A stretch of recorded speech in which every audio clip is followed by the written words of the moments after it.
Welcome to this week's hockey show. My name is Roy Bellamy. David Dwork of the Hockey News is over here, and for some strange reasons, Rose is in the studio. I don't know why you're here. Hi, Rose. Oh, hi. Welcome to this side of the camera. No, thank you. Thank you. It's people have been wanting me here, so There's been yes. There's been an increase in the demand for more Rose content, so I don't know why because I don't know anything, but look at me. So, more Rose content includes you being in the same studio as us? Yes. So it's a slippery slope. Yeah, it's a slippery slope.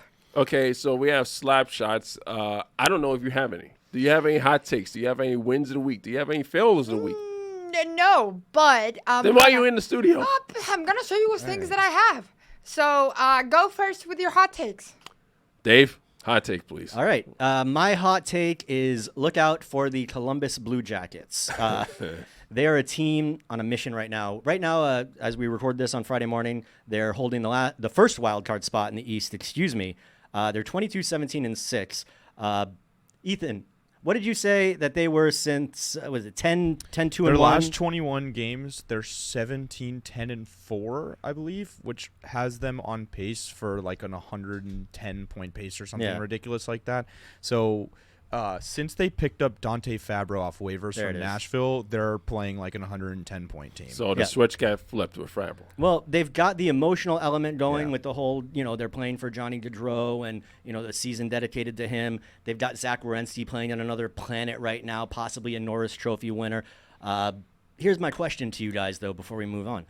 Can you name 3 non-Werenski Blue Jackets? Because this is a team that has so little star power, it's kind of crazy. No. Mazurkins. I can do it. Adam Fantilli. Yeah, Fantilli. Cole Sillinger.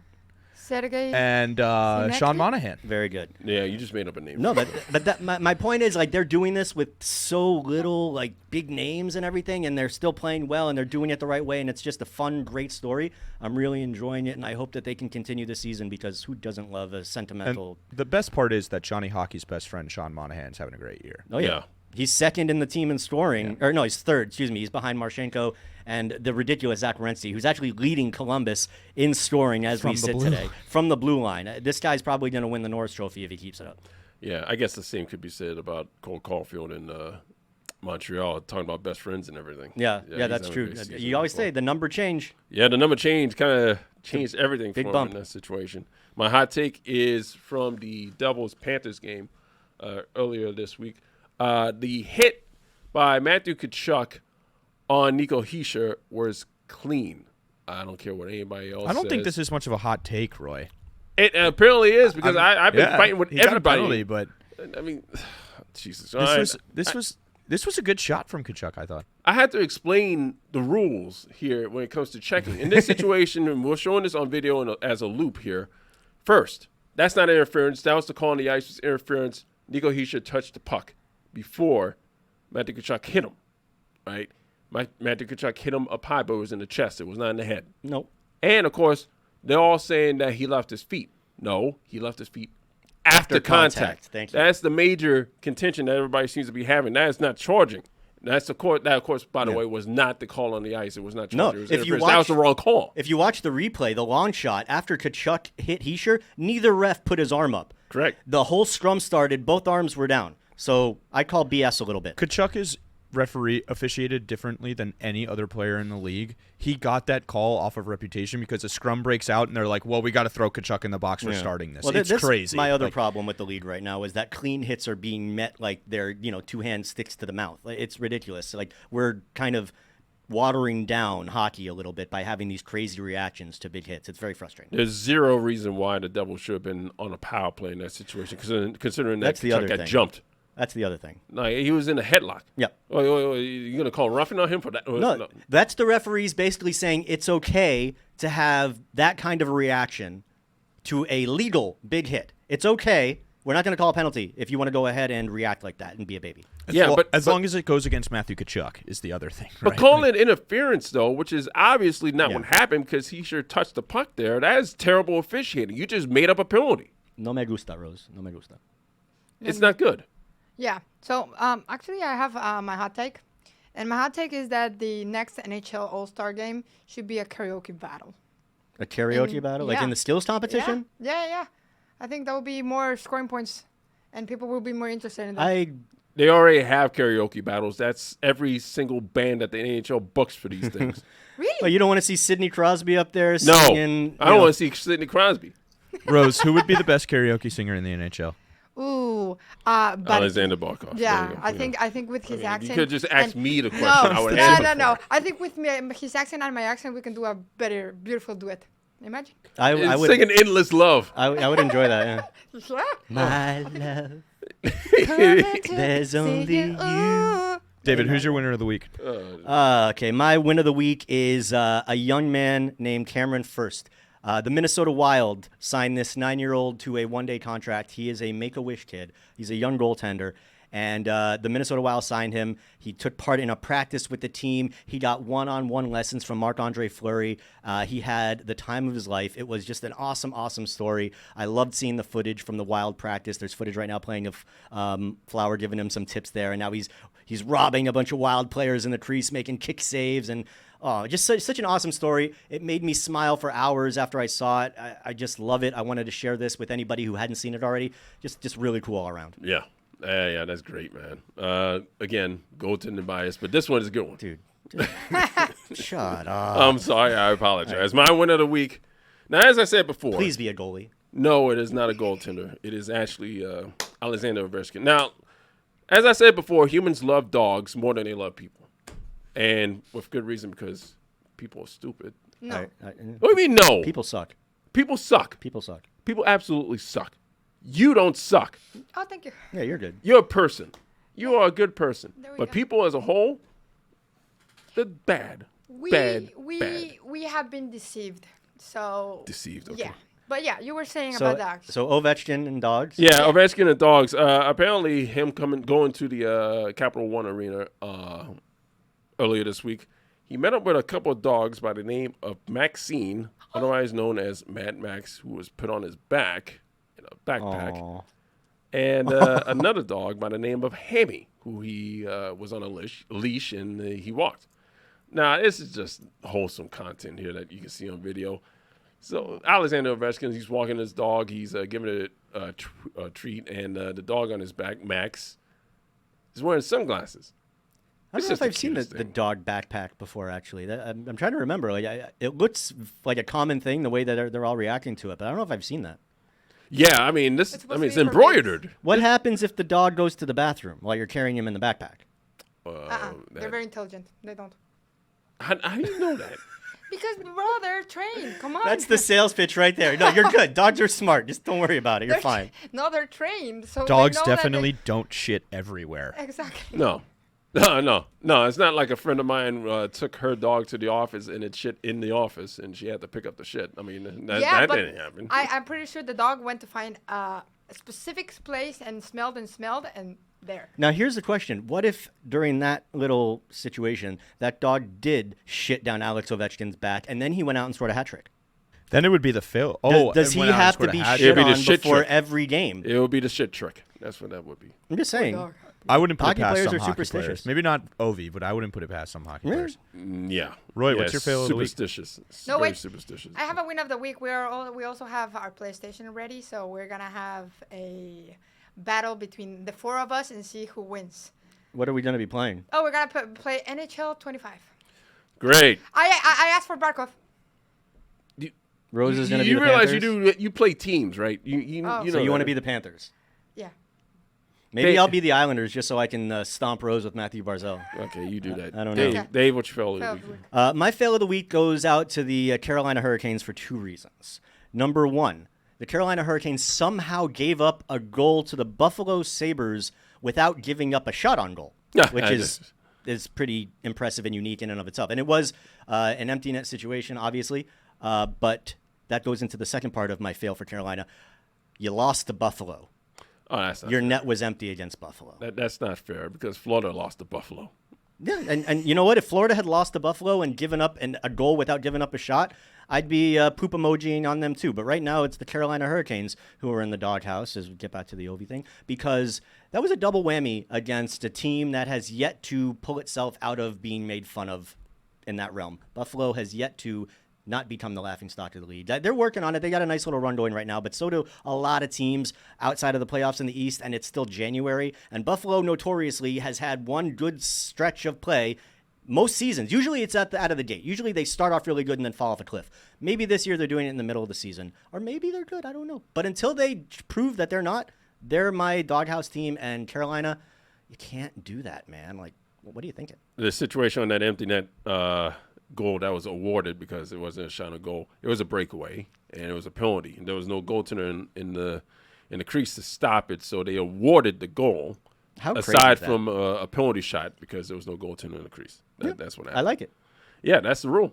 That's what happens in this situation. Protecting now, goalies. It makes me think about the Panthers Islanders playoff series. I don't think that it was a breakaway that Vincent Trocheck had. No, but he was penalized. He was. It wasn't stripped. it wasn't a breakaway. It was like a zone. They had the puck in the zone. They fed it. I think he was in the right face-off circle, going towards the net at the time, and they just nobody in front of him. No, it was like they were in the zone, like passing it, trying to get a shot at the empty net, or maybe they had just rushed in over the line. I just remember it wasn't like a breakaway situation. Mm-hmm. He had guys in between, and he just got taken down. No call. Puck turns around down the ice, and the refs. Yeah. Sorry to bring up that bad memory. It's my fail of the week, and this is a story that is delivered by quote unquote the second best goaltender of all time, Martin Brodeur. Last winter, I'm in Florida, and my buddy invites me to this country club for dinner. And I sit there, and Patrick's a member there, and he's sitting with a couple of his buddies and his girlfriend. And he gets up, hey, Marty, like, long time no see. Hey, what's going on? Like, and a week later, he got the job in Long Island, but never said a word to me. And so just being nice, I get up.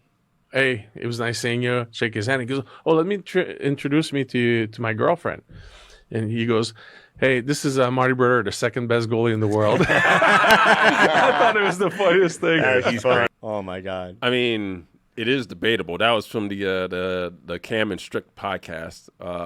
It is legitimately debatable. Like, it's 1 and 2 in this situation. It might be 1A, 1B. I don't know, man. Because in that era, just in when they were in the league, you also had Dominic Hasek playing.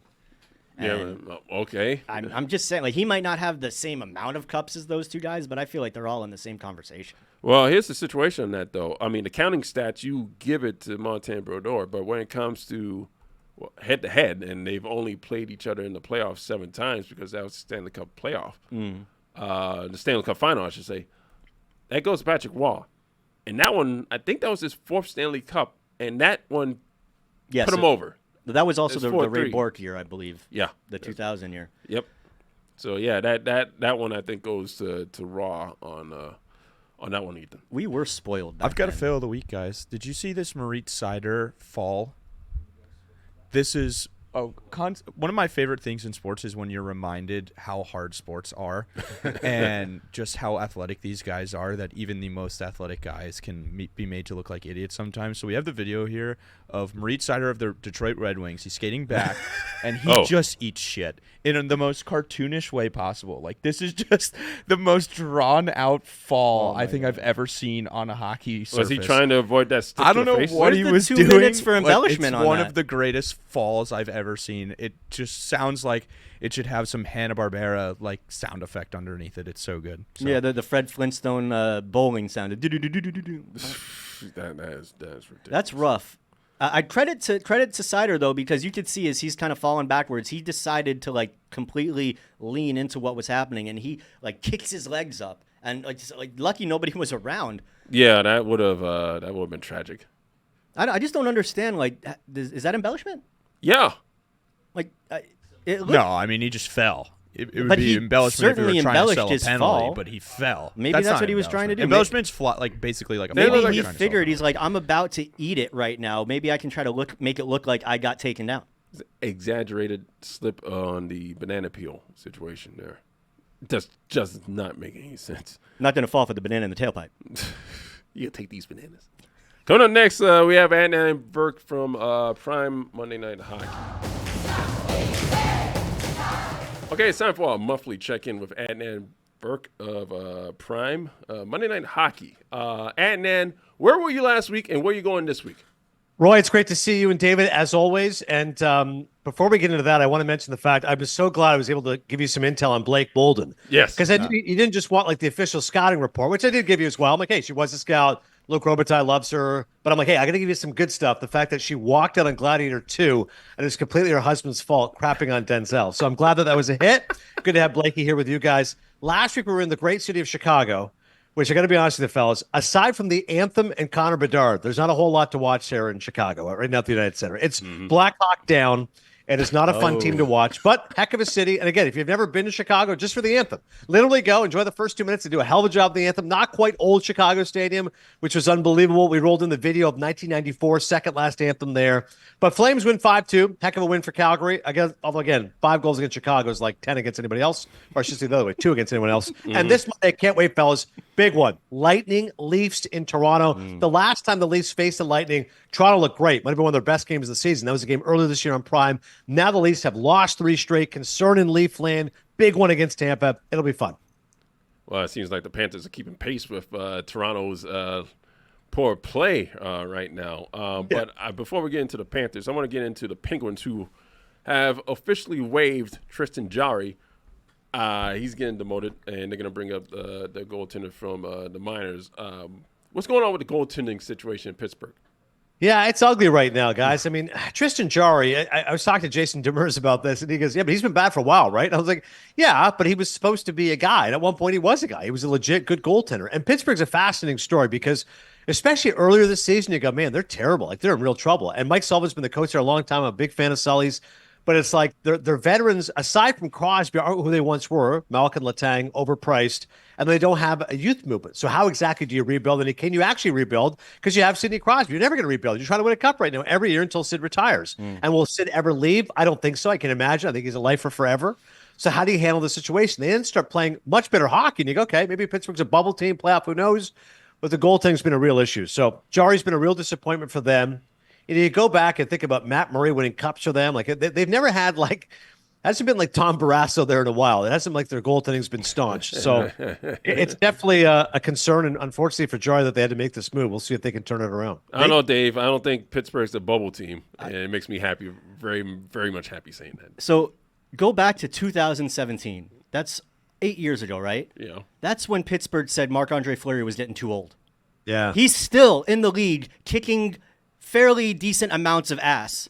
And Pittsburgh has been meandering around a good goaltender for the while since. Just curious, what would things have been like in Pittsburgh had they kept their franchise goaltender? We don't have to get into it. I just want to put it out into the universe. Dave, Roy, this should make you happy that they made such a poor decision. It does. It does. Absolutely. It does. I mean, come on. Your goaltending bias is just all over the studio right now. I think this is just common sense in this case, but let's get to my goaltending bias now. Logic. So Adnan, there's 2 goalies I want to bring up. One in the East and one in the West. Out West, you got Mackenzie Blackwood in Colorado, who I said when the trade happened, he was going to take them to the final. I feel like I'm looking pretty smart right now in that regard. I do. I remember that, Dave. I was with you because I was saying, why don't they go get Cam Talbot? I remember you said Mackenzie Blackwood's the guy, so I can corroborate that. Go ahead. And then in the East, Jacob Dobas in Montreal. He's now 4-0.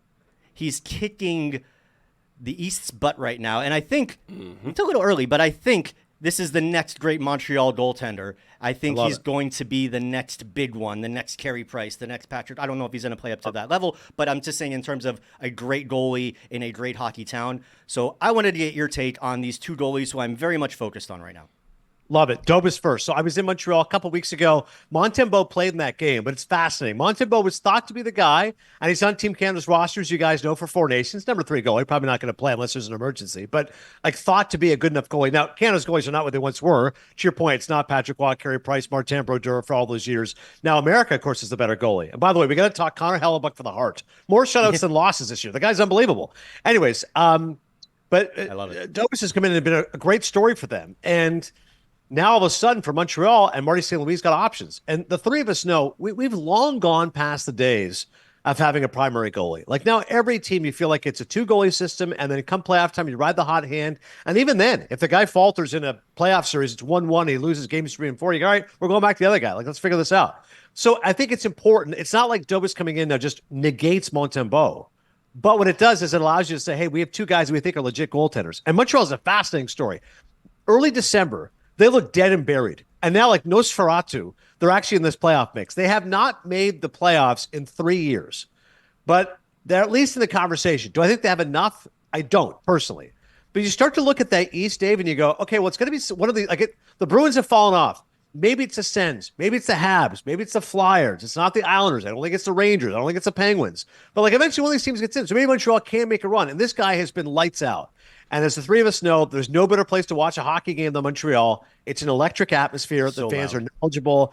You get chills just being there. And what he's doing right now is special. Blackwood, to your point, I remember asking, I think Steve Cooley's about this, NHL Network Radio, and he was saying, I go, is Blackwood good enough to win a cup? And he goes, we have to get over this myth of thinking that unless you're an A-plus goalie, you're going to win the cup. Meaning, in the past, you used to say, well, unless you have Hellebuck or Shesterkin, you win the cup. And then those guys haven't won a cup. Mm-hmm. So, you don't have to be the best goalie. Like, I think Bobrovsky's has been a legit goalie. He's won the Vezina. It was great for your Panthers. Like, I get it. But I understood his point, meaning that until you become a guy who wins the cup, nobody will believe it, but there's no reason you can't win a cup. Yeah. And right now in Colorado, we all know to start the season, they had injuries. They were underperforming. They were like that wild card team. And now it's like, dude, watch out. McKinnon for the Hart. Rantanen could be in the Hart conversation. McCarr's an elite defenseman, and Blackwood's been simply dynamite. And all of a sudden, Colorado looks like a sleeping giant lurking. And Blackwood, again, I remember him as a devil. I remember at one point we were discussing who's the better young goalie, Mackenzie Blackwood or Carter Hart. Look how times have changed in just a couple of years. Carter Hart is no longer in the game. We all know what's happened off the ice. And Blackwood's now had a resurgence with Colorado. So both those guys, great stories. Quick thought on Colorado before Ethan jumps in. They're also possibly going to be getting back Gabriel Landeskog at some point in the next month or so. Right. Yeah. So look out for the Avs. If there's one team in the West that terrifies me, if the Panthers were to match up with them in a possible Stanley Cup final, it would be the Colorado Avalanche. They are a matchup problem for the Panthers, and the way they're playing hockey right now is terrifying. And this leads me into my question, Adnan, which is I was watching the game last night, and, obviously Colorado got off to that great start. Then, Edmonton comes back. But I'm watching that game, and I'm looking at Nathan MacKinnon, and I'm looking at Connor McDavid, and I'm asking myself, are we sure that Nathan MacKinnon is not the best player in the world? So I'm going to ask you, Adnan, because he's got the Stanley Cup, and he might have 2 consecutive Hart trophies after this season is all said and done. Are we sure Nathan MacKinnon is not the best player in the world? I love where you're going with this, Ethan, because it's become a thing to just be like, oh, McDavid's the best player in the world, 3-time Hart Trophy winner. I get it. This season got off to a slow start. His first 11 games, I think he had 7 points. His last 30 games, McDavid's been McDavid again. But would argue, if you said like Carco for your conversation, I'm with you. I think McKinnon right now is the guy. Kaprizov's fallen off, then got hurt. Again, I think Hellebuck could be Werenski if you really want to go crazy. Mm-hmm. I think he's the favorite for the Norris. You could give him some Hart Trophy votes as well. But to your point, McKinnon's an incredible player. He has all the skills, all the assets, can carry a team. That was a hell of a game last night. I mean, that's as good as it gets. You tell me Avs, Oilers, McKinnon, McDavid, and both guys stepped up. Again, terrible job gagging by Colorado. Hell of a comeback by Edmonton. But I'm with you. I think you could make a strong conversation and say, don't get fooled by reputation. McDavid's still great. Still top 5. Still might be a Hart Trophy finalist. He's just a few months ago, he won the Conn Smythe, as we all know. But right now, pound for pound, Nathan MacKinnon might be the best player in hockey. I think we as a collective hockey community are cheering for the Columbus Blue Jackets for obvious reasons, but we did not see them doing this well. I mean, they won 6 in a row. They got they won 8 games out of the last 10. I got them as the dark horse out of the East, ousting Boston. You don't see the Canadiens making the playoffs. Do you see the Red Wings possibly making the playoffs? Who's going to get that last spot in the East? It's a great point, Roy. The Red Wings could make a little push here because they get the coaching bump from Todd McClellan. And, Lucas Raymond, I think, is legit. Most Seider at times to me is a little bit inconsistent, but their power play has been humming. I mean, if there's one number, you look at the joint stats, go, oh my God, like that, the 30% power play under McClellan can't possibly continue. Eventually that should show some regression. But at some point, the Yzer plan has to come to fruition. It's been 5 years since they made the playoffs. Stevie Y is supposed to be this, obviously legendary player, but also in terms of an architect and building teams, eventually this will come through. Maybe it's Detroit's year. To talk about Columbus, you're right. It's not only the best story in hockey, it's the best story in sports. Johnny Gaudreau tragically passes away. They're a horrible franchise. No one cares about the team. And this year they're fighting for a playoff spot. Like they show the jerseys for the outdoor game. They got the cannons going, ready to go. Like, it's amazing. Here's what's shocking. Sometimes when there's teams like that surprise, you go, let me guess, strong, sound defensively, great goaltending, they're squeaking by 2-1. No, actually their goaltending's a problem. They're 5th in goals scored. They can score. They can pour it in. And Werenski, again, I don't think he gets enough pub. And this, I think, is a Canadian problem because he's not Canadian, because he's an American defenseman. Canadians and that media will focus on other players more. I think if Werenski was Canadian, he'd get more love in the game. But he definitely is a guy who should be in the Norris Trophy conversation with Quinn Hughes, with Cale Makar. Those would be my three right now. And he's been a difference maker. I talked to Jody Shelley, of course, who works on Amazon Prime, and he does 75 Blue Jackets games. And he was telling me what a great story it is. And I said, is it sustainable? And he goes, the one concern is the goaltending. And Elvis Merzlikins either is an A or an F. He's not a guy that has a B game, right? Either he's out of his mind. You go, man, Merzlikins won that game. Or you go, holy smokes, he's awful. And Daniil Tarasov's the other guy, and he's like 0-5-1 their last 6 games. So I think it's an awesome story. I'm pulling for them. I am. I don't think goaltending is good enough, but it's a great story. Okay, so Adnan, you know that hockey for me, I have no idea about hockey. Just bark up. Yeah, he knows that. He absolutely Sitting knows here that. with no idea. I want to get into the movies. Because Yeah, we wanted to listen. Last time you wanted to ask me about Wicked. I've seen it. Ask me anything you want. Jeremy just walked in. Oh my God. Jeremy just walked in, wanted me to say hi to you, and also that you were wrong about Complete Unknown. I haven't seen the Complete Unknown. Jeremy go ahead, Rosie, derailing ask your shows question. Was from it gonna be long about Wicked distance. or I no? love it. I don't have a question about Wicked. I actually have a question. Have you ever walked out from a movie? That's a great question. It's funny because going back to our Blake Bolden. Yeah. I don't. I mean, I must have at some point, but not since I'm an adult. How about that? Since I was Okay. 18. Yeah, I'm you know what? 46. I can say the 30 same. years. I remember my parents dragging me out of Bill and Ted Part 2 as a kid, and that's the only time I can ever remember leaving a movie theater early. The Sandman scared me so much in Spider-Man 3. I left that theater terrified. How old are you? I was probably like 7. Good 8 God. years old. He's a kid. I left. Anid made us walk out of Wolf of Wall Street. I can see that. Too much sex and drugs and rock. Yeah, that's yeah. Yeah. But How Dave, deep did you get in, though? Even the limo crappy movie, scene. like I love, like Darren Aronofsky is one of my favorite filmmakers. Like I adore The Rest. It's one of my favorite movies. But I hated his film Mother. Like I thought it was atrocious. But I still sat through it. Like the last 30 minutes, Javier Bardem, Jennifer Lawrence. I'm like, this is off. I will not leave. I've already invested $12.50 or $15. That's with the thing. popcorn milk nuts. Like, why would I leave? Like We're not quitters here. Popcorn. Like we already invested time. Like what if the end of the movie is like a resounding comeback and it makes everything? You got to give it a chance. That's why we watch games when our teams are down 5-0 because you never know how it's gonna end. Then don't watch Mexican movies because they're great, but their endings, they suck. So every time you have to walk away. Hang on, I want to know. No, listen, I love Mexican cinema. Are we talking like Amaros Paros here? Like, is it Inarritu movies? Guillermo del Toro? Which? Oh, are we talking- no. That's good. That's a good movie. No, I'm talking like Cásese quien pueda. La The Mexican movies Lola. I haven't heard of. Okay, those ones. Okay, no problem. That's fine. Those ones. Oof. They do great. And then at the ending, they're like, oh, we don't care about the ending. They, That's great, Oh, Rose. yeah. That's great. yeah. That's what I had to say. But yeah. So Wicked. What's your favorite song from the first part? Sorry. So here's the issue, Rose. And I like a good musical. My wife and I were just talking. She's going to go with her girlfriends to go see Moulin Rouge on Broadway February 9th. And her and I went for Valentine's Day a year ago. I think show. Moulin Rouge is sensational. Like that's a great musical, both the movie and on Broadway. I think West Side Story is great. You know what I mean? Like I can enjoy a good musical. I get down with that.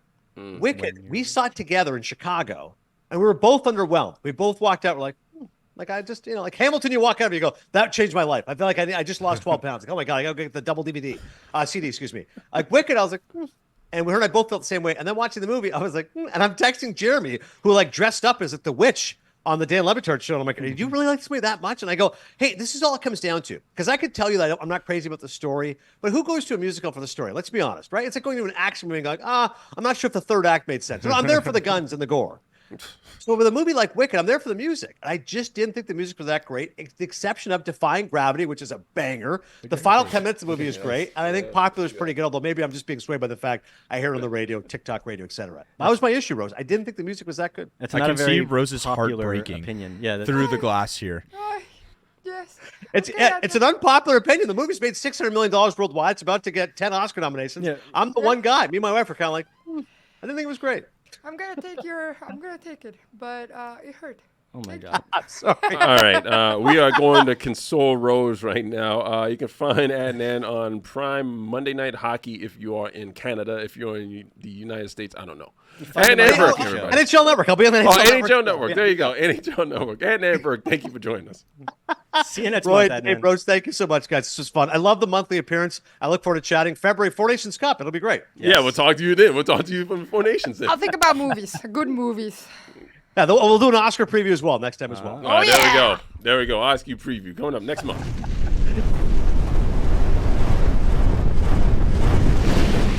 So welcome back. We're talking Panthers with the boys. I'm just gonna give them 3 minutes to do it. So let's go. Go. That Detroit game was rough, huh? It took us so long to get to this point, and then you're like, all right, let's talk Panthers. Go. So what's your first? All right. Sam Bennett needs to start scoring, huh? This is going up. So No, I got you this. better start. All right, so last weekend, let's start with Saturday. Let's start with Saturday's game against the Boston Bruins. That was on national television, and it was a fun one to watch until the very end. So they ended regulation with that Sam Reinhart goal with 1 second left, and then they ended overtime with that goal that went off of Sam Reinhart. Yeah. That was credited to David Pastrnak with, 3 seconds left. that was one of those games where it's just so frustrating because you feel like you played better. The Panthers were definitely the better team on the whole that afternoon. The overtime was just the penalty that cost them at the end because they were dominating the overtime session too. I thought that was going to be a good way to go into their week, considering they had those back-to-back road games.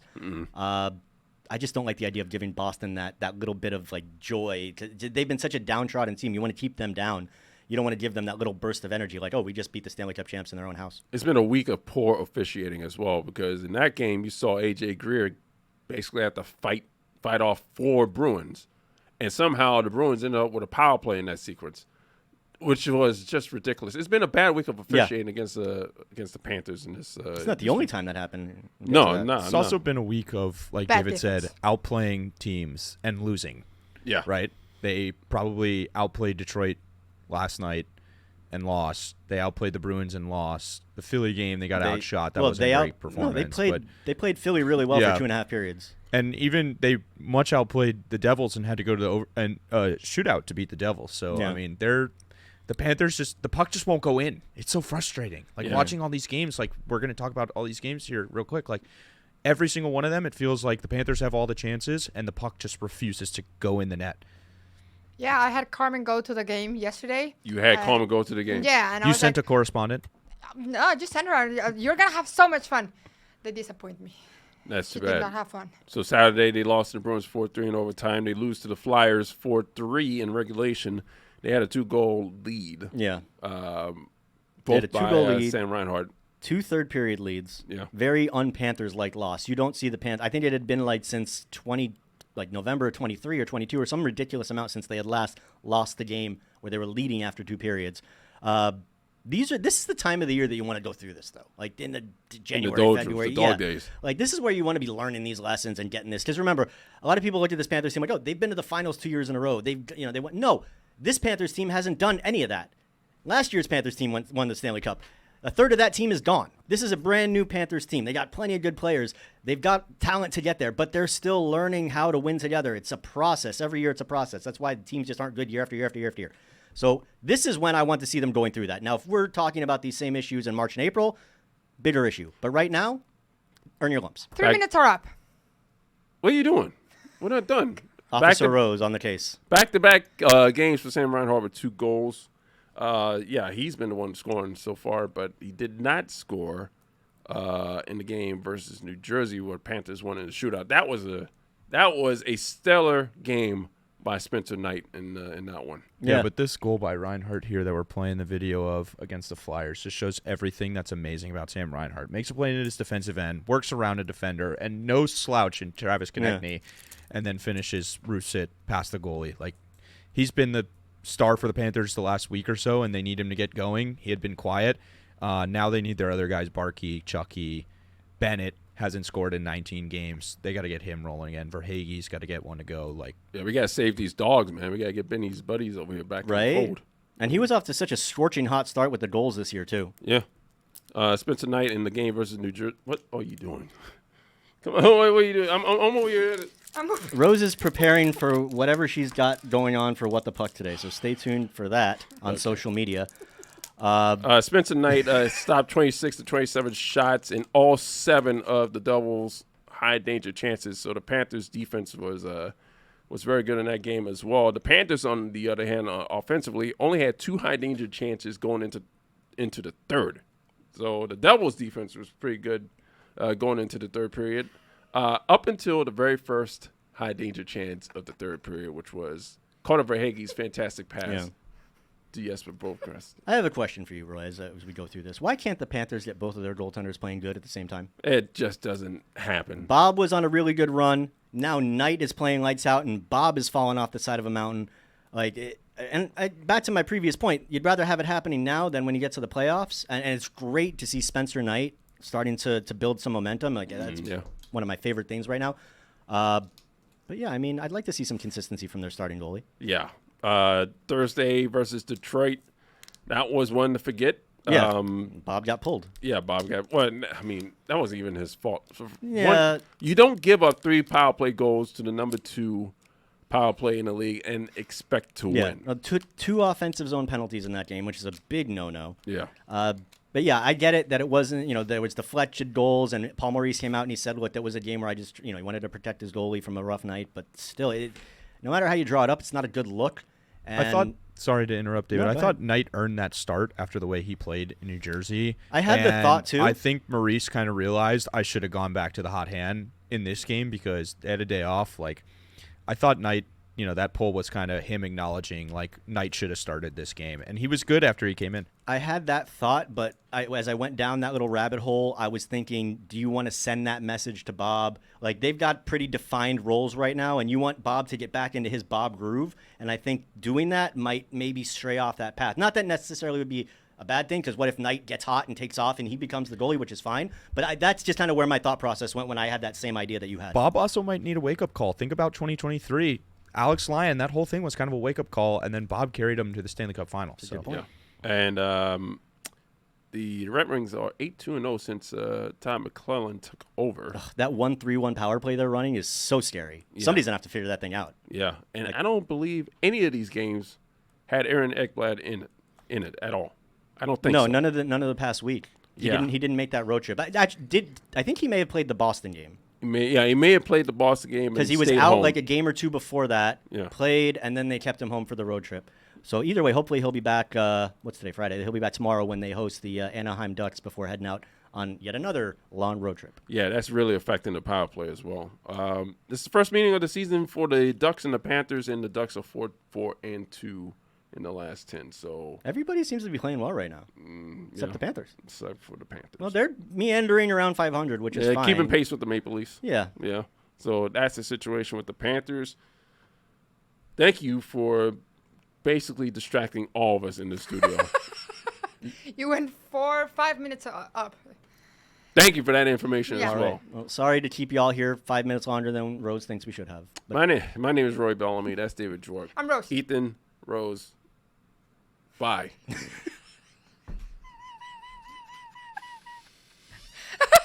I'm going to end it.